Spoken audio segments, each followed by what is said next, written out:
घाट में भैया और भय संतन के भीर रे तुलसीदास चंदन घसे तिलक लेत रघुवीर हो।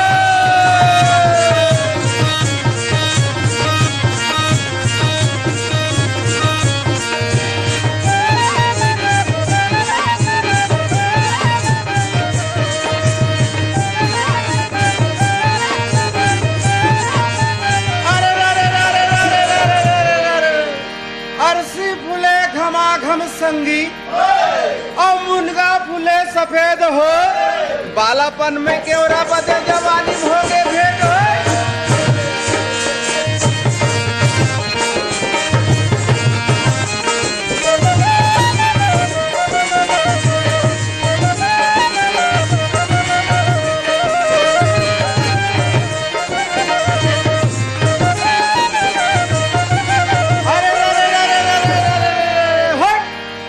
सावन मन भावन संगीत तीजा बड़े तिहारे रे सबके बेटी मई के जावे चंदा जावे ससुराल रे।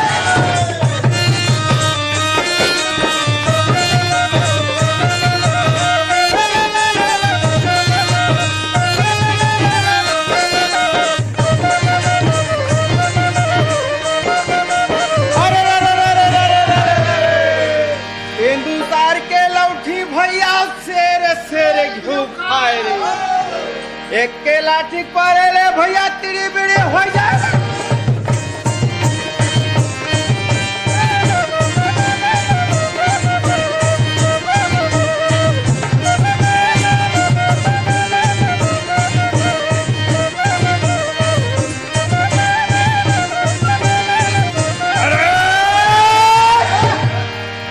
बाजा बजाए बजनिया मोरो मन नहीं आई हो ये पारला छोड़ के कर्मा में बाल लगाई हो।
पान सुपारी दोई कोर तुम तो बैठो रंग महल में राम राम।